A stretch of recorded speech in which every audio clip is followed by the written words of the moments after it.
podía dar en USB, pero no, ya. Es que no me lo no me dio. Perdón.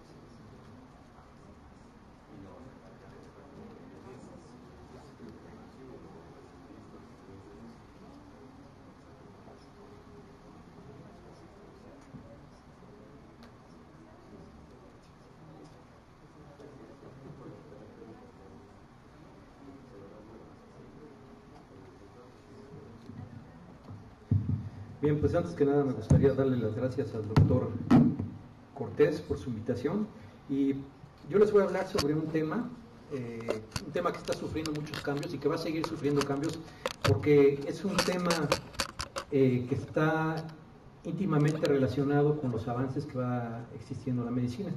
Entonces, los trastornos del movimiento antes se diagnosticaban en base clínica y se correlacionaban con algún daño neurológico la mayor parte de las veces, o con un daño a nivel de otro sistema. Con el paso del tiempo ya no fue nada más la clínica y el daño, sino además se tiene que correlacionar con la imagen radiológica, ya sea de resonancia o de tomografía. Y actualmente esto es más complejo y se tiene que correlacionar también con las alteraciones de tipo genético, de tal manera que la cantidad de genotipos, fenotipos que puede tener una misma alteración del movimiento es muy amplia. Y así hay enfermedades que pueden dar diferente tipo de manifestaciones en diferente grado y a diferentes edades. Esta plática la di el año pasado, por esto no quiero repetir la del año pasado, voy a hablar sobre una segunda parte. Una forma sencilla de dividir los trastornos de movimiento en pediatría es dividirlos en movimientos hipercinéticos, aumento del movimiento, y movimientos hipocinéticos. En la plática anterior les hablé sobre movimientos hipocinéticos y algunos ejemplos de hipercinéticos. Ahora les voy a hablar sobre alteraciones en el movimiento hipercinético.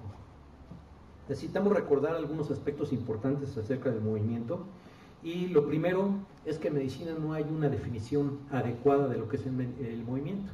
Entonces, para poder definir el movimiento es indispensable recurrir a la física y a la mecánica. El movimiento es el cambio de posición que sufre en el espacio la materia, de acuerdo a un observador físico.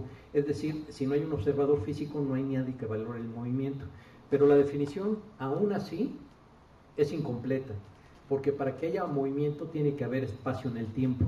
No puede haber movimiento que se produzca en un mismo estadio de tiempo. Entonces, a la definición tiene que agregarse ese concepto, el concepto de tiempo. Y la otra es que tiene que haber un punto de referencia. Yo les puedo poner un punto en el espacio y si no tienen una referencia no saben si está en movimiento o no. Lo que pasa muchas veces cuando uno está viendo las estrellas. No es lo mismo verlas a las 8 de la mañana a verlas a las 8 de la noche. Perdón, a las 10 de la noche. Entonces, tiene que tener un punto de referencia para poderse percatar del movimiento. Y al movimiento se le tiene que estudiar pues dirección, frecuencia, relación con el sueño, con la vigilia, etcétera. Es una clasificación muy larga y el movimiento tiene que ver con todo. Todo es movimiento, una silla es movimiento, tiene movimiento borniano, tiene movimiento anatómico, y mucho del movimiento está en relación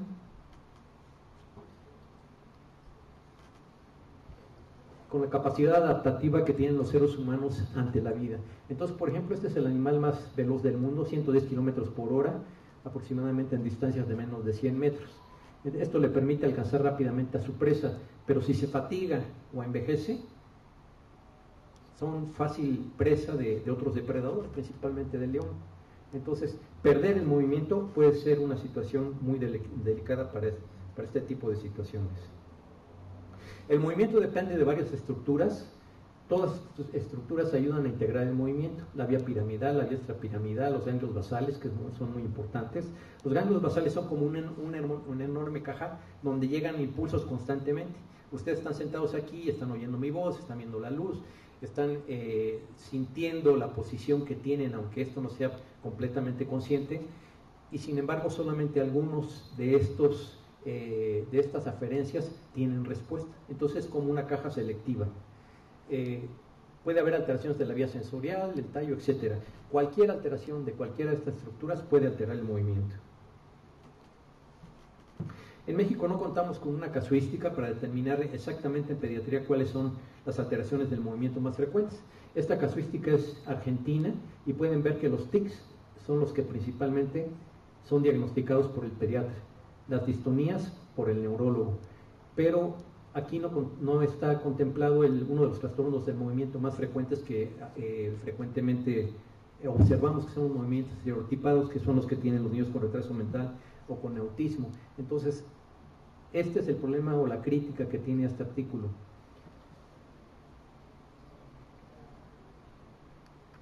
Los trastornos del movimiento los ve el ortopedista, el médico interno, el pediatra, y el pediatra es el responsable de diagnosticar a tiempo este tipo de situación. Si el pediatra no diagnostica a tiempo esta situación, pues lógicamente que este paciente va a terminar con elongación de tendones, etcétera. Una rehabilitación temprana implica muchas veces el evitar procedimientos quirúrgicos. Entonces, una diplegia espástica, vean la pobre flexión de las rodillas, la marcha en tijera, el pie caminando de puntas, puede ser el resultado de una lesión perinatal, y la lesión perinatal lo que afecta principalmente es la sustancia blanca periatral. Por ejemplo, aquí tiene un infarto alrededor del ventrículo, puede ser por una hemorragia de la matriz germinal. Por ende, este tipo de problemas se ve principalmente en niños prematuros. En el prematuro, cuando hay hipoxia perinatal, por lo regular se observa la leucomalacia periventricular. Son niños con una inteligencia con frecuencia normal o muy cercana a la normal, no tienen habitualmente crisis convulsivas, pero tienen este defecto motor. Si uno los rehabilita en forma adecuada, muchos de ellos al año de vida pueden caminar sin problema. Otro ejemplo es otro paciente también con asfixia perinatal, con antecedente de prematurez, y en este caso lo que están ustedes observando son movimientos coreatetóxicos. Tiene una parálisis cerebral infantil de tipo disquinético, bueno, mal llamada parálisis cerebral infantil, es una discapacidad motora que afecta tanto el movimiento como la postura, debido a una encefalopatía o una lesión encefálica fija, pero no tiene nada de fijo. Si un paciente con este tipo de situación no se rehabilita en forma adecuada y hay espasticidad, el hueso deja de crecer, puede haber rigidez, y en este sentido sí puede haber pues progresión de la lesión. Este paciente lo que tenía era un kernicterus, secuelas de un kernicterus, tenía bilirrubina a nivel de los ganglios basales, a nivel del tallo cerebral, tenía sordera y crisis convulsivas. Con frecuencia también pueden tener retraso mental y alteraciones de tipo conductual.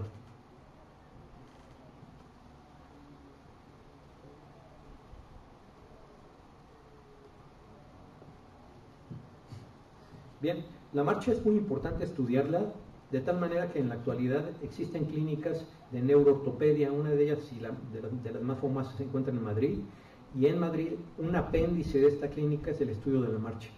No es con mucho una situación como la que hacemos aquí para estudiar la marcha, es una situación más estructurada, e inclusive tienen bandas y muñecos para simular el tipo de marcha.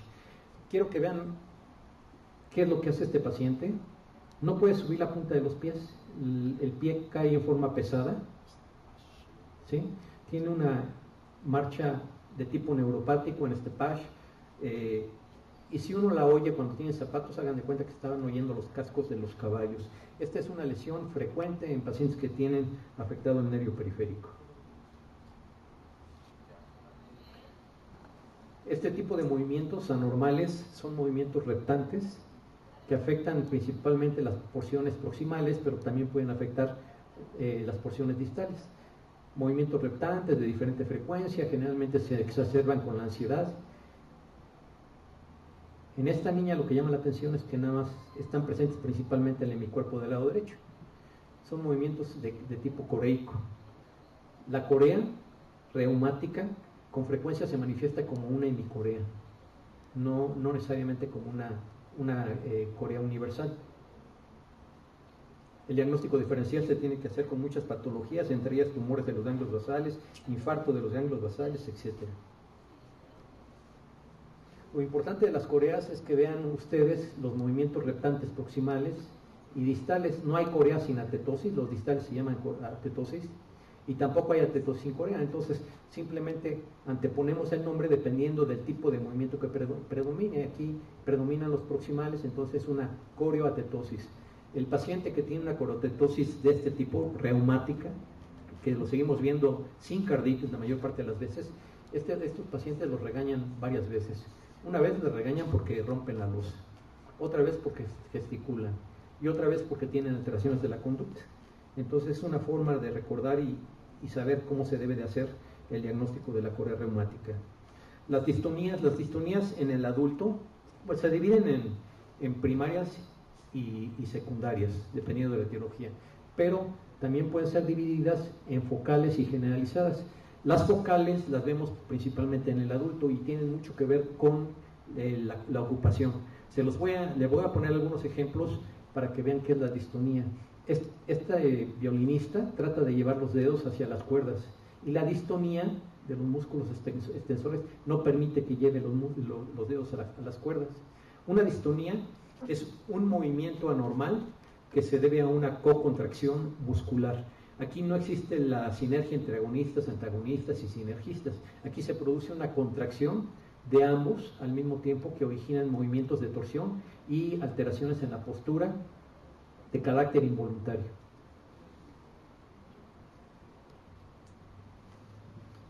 La del guitarrista, este es un guitarrista profesional y ustedes pueden observar la lentitud con la que tiene que hacer los movimientos, ¿sí? No permiten los músculos extensores de las manos la flexión de los dedos en forma adecuada. Si se somete a una sesión de terapia, se puede ir venciendo este tipo de alteración y con el paso del tiempo pueden retomar, pero no siempre, lo que hacían con anterioridad. Es importante que sepan que las distonías se presentan en determinada actitud. Hay distonías, por ejemplo, que se presentan en la marcha, pero nada más en la marcha hacia adelante. Si el paciente camina hacia atrás, se le quita la distonía. Es una de las características que pueden tener los pacientes con distonía. Esta es la distonía del pianista. Es una distonía leve. Observen este dedo y comparen la velocidad de este dedo de la mano con el resto de la mano. No puedes tenderlo en forma adecuada. Imagínense lo que es para un músico tener este tipo de problemas. Entonces, las distonías de tipo focal muchas veces son de carácter ocupacional y se ven más en el adulto. Hay distonía del trompetista, del clarinetista, de la mecanógrafa, de la persona que se dedica a la computación, etcétera. ¿Pero qué vemos en pediatría? Este es un paciente que tuvimos internado recientemente. No sabemos qué tiene. Tiene una enfermedad degenerativa, posiblemente una citopatía mitocondrial. Tiene 2 años de evolución. El paciente ya está postrado y vean lo que tiene: dorsiflexión del dedo pulgar y abducción del pie. Claro que esto es para el paciente sumamente doloroso.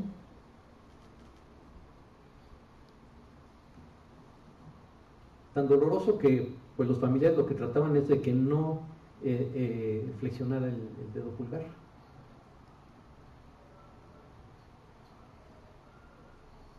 Entonces la mayor parte de las distonías focales como esta, la distonía del dedo gordo, así se le denomina en la literatura, son distonías que no responden bien a los medicamentos, no responden bien al Artane, no responden bien a la dopamina, tampoco responden bien a la amantadina, etcétera, a las benzodiazepinas. Lo ideal es la colocación de toxina botulínica, aunque el problema se resuelva en forma parcial y durante un tiempo determinado.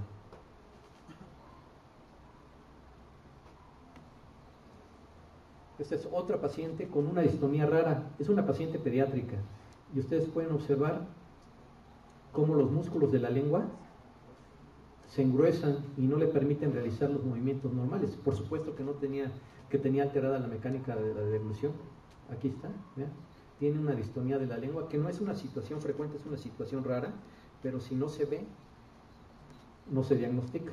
Aquí tiene la distonía principalmente de la hemilengua del lado izquierdo.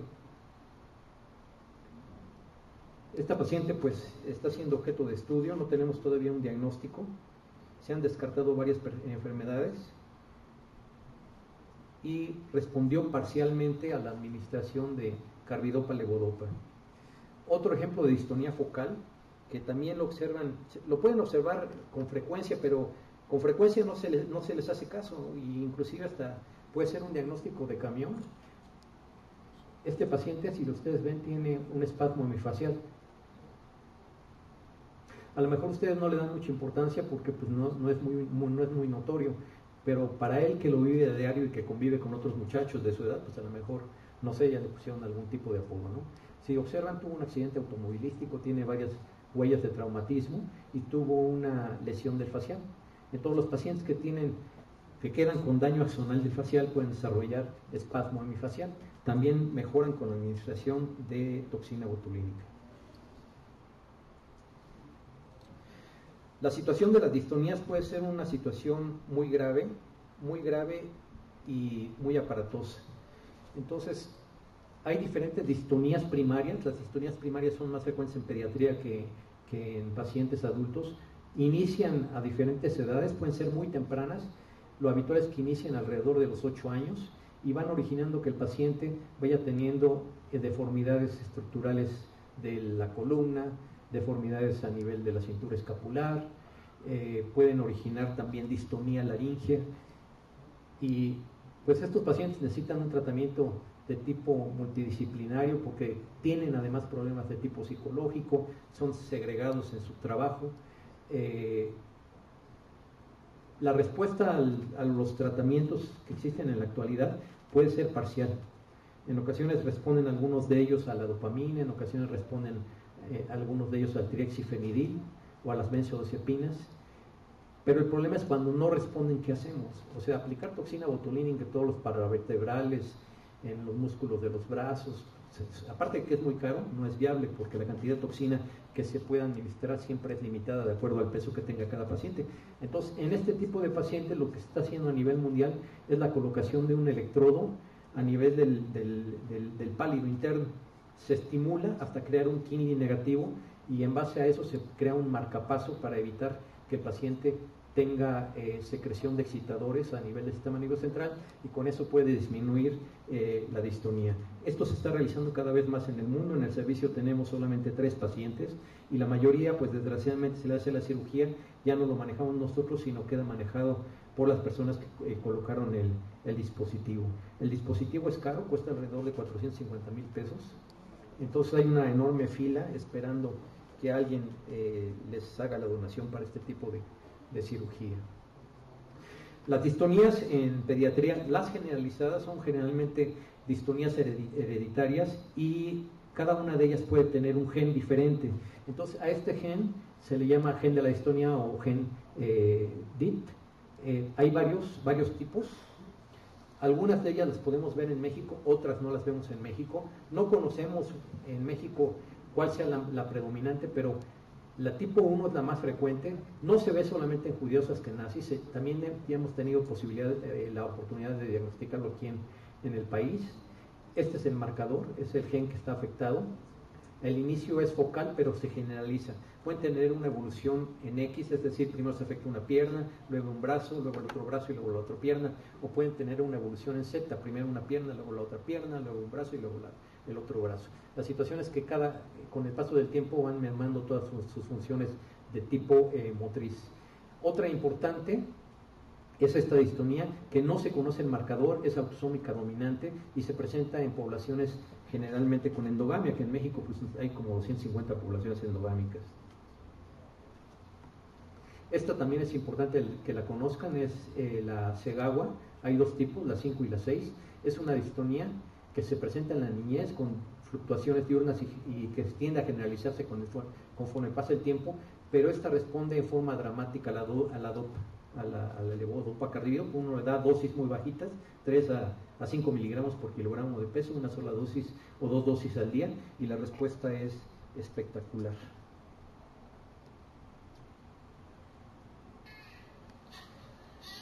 Hay que estar muy al pendientes como a los pediatras, sobre todo, de este tipo de situación. Un niño que tiene secuelas de una neuroinfección y vean la postura que adquiere. Entonces, estuvo mucho tiempo manejada como ERGE, estudiada como ERGE, y esta situación nunca mejoró. Le aplicamos toxina a nivel de los músculos paravertebrales, y así estuvo la niña después de la aplicación de la toxina en los músculos paravertebrales. Pero esta situación duró muy poquito tiempo, duró aproximadamente como 15 días. Después volvió a lo mismo planteamos la posibilidad de una risotomía posterior, selectiva posterior. Desgraciadamente no se pudo llevar a cabo y la paciente falleció. Esta es una distonía primaria, la paciente que ven abajo, para que vean la situación tan grave. Son distonías muy intensas que afectan a los paravertebrales, a los brazos. La niña puede hablar, está desnutrida porque no podía comer y les origina un dolor muy importante. La paciente estaba siendo manejada con morfina. Desgraciadamente esta paciente pues tuvo que ser canalizada al Hospital General de México para ver la posibilidad de que se le aplicara el dispositivo y ya no tuvimos más noticias de ella. Otras causas de distonía pueden ser varias enfermedades o medicamentos. Todos estos medicamentos pueden originar distonía, todas estas enfermedades pueden originar también distonía y uno los tiene que tener en mente. Es una gama muy amplia de enfermedades que pueden originar distonía. El tratamiento de las distonías, como les dije, hay una distonía dependiente de levodopa carbidopa, podemos utilizar trihexyfenidil, tetrabenazina ya no la tenemos en México, en ocasiones utilizamos varios medicamentos al mismo tiempo. El baclofen lo llegamos a utilizar, es un medicamento importado, pero cuando lo queremos administrar en forma intratecal, pues generalmente no tenemos la infraestructura para poderlo realizar. Carbamazepina en algunas ocasiones puede ayudar a mejorar la situación, lo mismo que las benzodiazepinas, la toxina botulínica cuando la distonía es focal y permite la administración de una cantidad limitada del problema. Y la palidotomía uniobilateral cuando el problema es muy importante.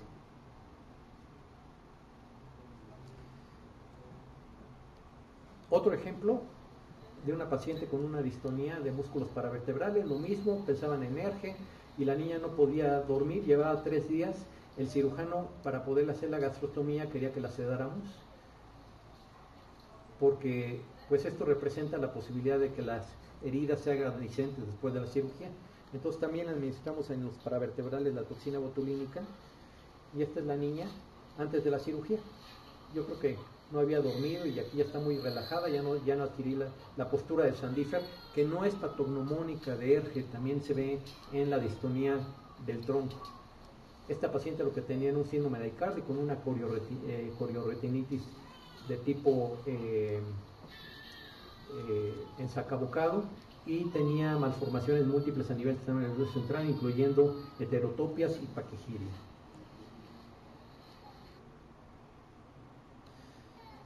Generalmente el diagnóstico debe ser temprano. Esta es una paciente con una enfermedad metabólica, con cuadriparesia. Vean los brazos flexionados. Tenía una enfermedad, pues no rara, sino más bien mal diagnosticada. Tenía una enfermedad de Lyme, que es una enfermedad metabólica. Y también le aplicamos toxina botulínica porque se trataba de una distonía focal. Y por lo menos logramos mejorar su calidad de vida. Ya puede extender el brazo, todavía no puede extender bien el carpo, pero ya no tiene el llanto que tenía por la misma distonía que presentaba con anterioridad. La espasticidad es un problema que vemos con frecuencia tanto los rehabilitadores como los ortopedistas como los médicos, y también tiene que ser tratada en conjunto. Se tiene que dar una rehabilitación temprana, decidir las cirugías en forma temprana para evitar los acortamientos óseos, y la administración de toxina botulínica incluso puede ser de utilidad para lograr la limpieza de los genitales. Entonces en este caso se le aplicó porque no se podían abrir las caderas en forma adecuada.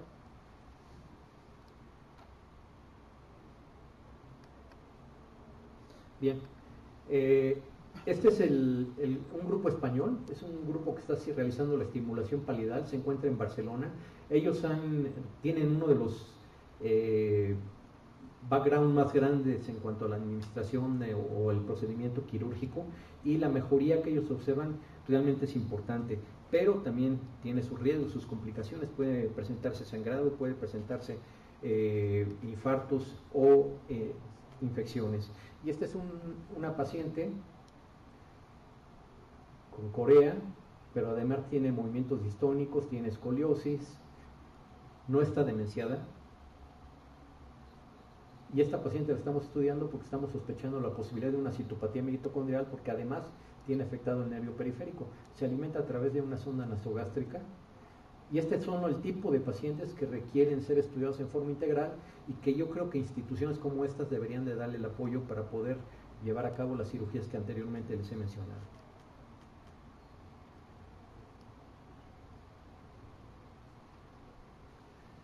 Otro tipo de alteración en el movimiento, los pacientes que tienen una miopatía. Esta es una marcha miopática, pero es una marcha miopática muy tenue. La niña tenía una CPK de más de 2000, un hermano con distonía muscular de tipo Becker, y el Gowers es evidente. El Gowers es evidente, pero no tan evidente como lo que observamos en otro tipo de distrofia muscular.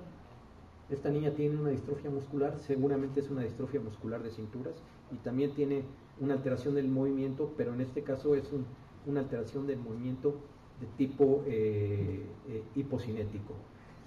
Y este caso también es muy interesante, es un paciente con un abuelo español. Ustedes pueden ver su lengua, es un paciente que ya está demenciado y tiene la miotonía de la lengua. Damos pequeños golpes y ven cómo la lengua se contractura.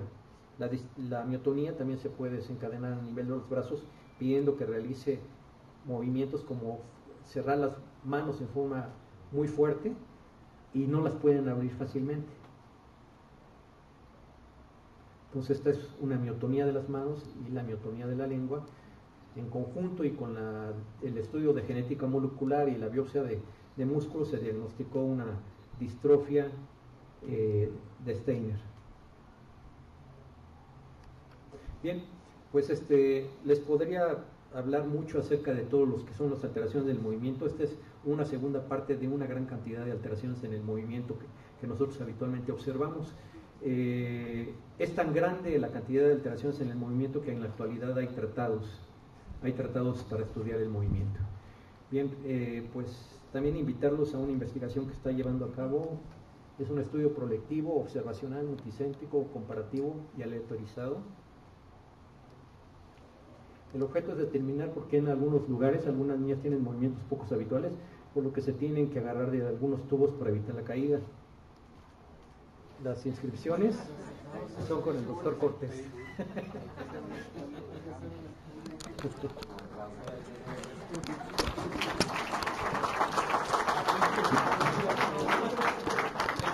No, así sí te acompañamos al estudio. No, es Cortés, las inscripciones son con Cortés.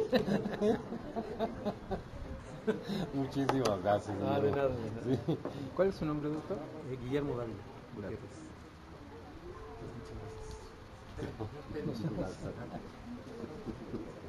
No, mira, ya se estaba anotando también para ya hacer el estudio.